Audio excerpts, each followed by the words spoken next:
Hello everybody, and welcome back to the Rockin Reaction Rollers, where we react to music that we grew up with from the 60s to the 90s, and my name is Tammy. I know it's Wednesday night and I wasn't supposed to be on tonight, and I have a lot to do, so I'm only going to put this one song out here. But I just had to because I know tomorrow night we can't because we do the birthday thing, so I wanted to squeeze it in. But 60 years ago today, on February 7th, 1964, is when the Beatles came to America. So that's been 60 years ago, and the band, the Beatles, they formed in 1960. They formed in Liverpool, England. They consist of John Lennon, Paul McCartney, George Harrison, and Ringo Starr. And I have the Fab Four behind us over here to remind us of what they look like. But we are going to play a song that I've always loved of theirs. And it's a fast song, and it'll get you up off the couch. And I am on a little early, too, so maybe a lot of you are still awake. But we're going to go back to 1965, and we are going to play the song DAYTRIPPER by the Beatles. Now, I tried to play this song early on when we first started the channel, and it blocked me. But there have been subscribers telling me that some of the other channels have been able to play some songs. So I'm just going to give it a shot and see what happens. So we're going to go back to 1965, and we're going to play a Beatles tune called DAYTRIPPER.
Stop it right there before they play their little do.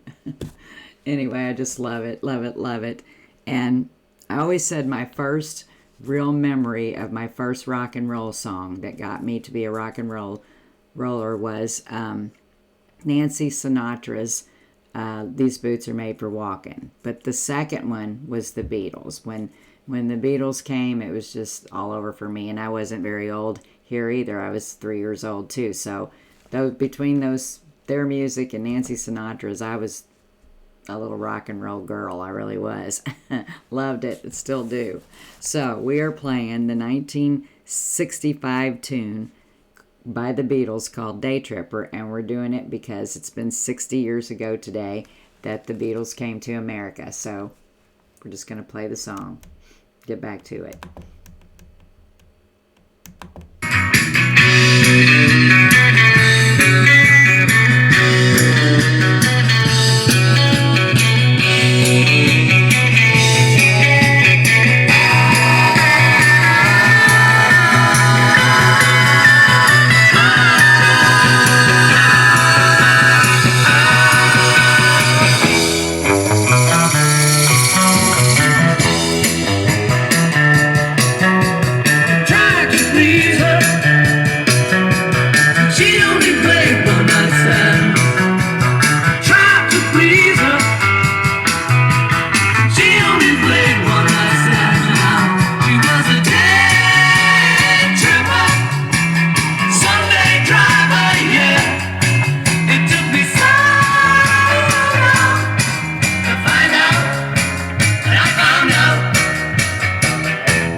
Loved it, loved it, loved it. And oh, I hope they let me put it out here.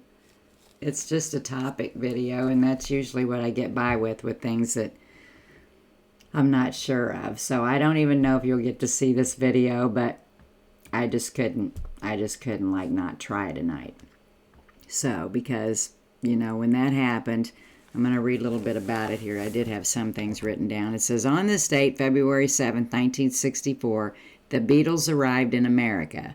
They touched down at the John F. Kennedy International Airport in New York City. Okay, and it says, they were greeted by the deafening roar of thousands of screaming fans when they arrived in the U.S. A fan said years later that it was like seeing a new color for the first time. How cool is that? Okay, and then a little bit about the song. It says, this song was released as a double A-side single. I don't know what that means, unless both sides were just as good as the other, maybe. I don't know, but it's like they named it that first or something. Okay, so this song was released as a double A-side single with the song We Can Work It Out on the other side, on the other A-side, in December of 1965. Okay, it says both songs were recorded during the sessions for the Rubber Soul album. This song, DAYTRIPPER, topped the UK charts and peaked at number 5 on the Billboard Hot 100 chart in 1966. So, wow. And there's just so much out there about the Beatles. I could be, you know, there's just so much I could say and all that. But I did want to get this out here because, you know, this is where rock and roll really started with a lot of us, or the switch in rock and roll. I mean, I think in the 50s they thought that was rock and roll, and it was to some people, but I think it was the 60s that took it over and made it just that right kind of rock and roll, I think. I don't know. I'm going to quit yakking and get on to what I need to be doing tonight. So, guys, take care. We'll see you back here tomorrow night with happy birthdays to musicians. And if you've got a birthday this week, shoot me a comment. Let me know, and we'll get you on. And you just can request a song for your birthday. So, or you can do it in advance if you want, as long as it's like kind of within the month. So, anyway, we're going to go for the evening. Be sure to subscribe if you like the channel. And be sure to consider becoming a member. You can read about that underneath the video. Be sure to tell those people that you love them each and every day. And peace out.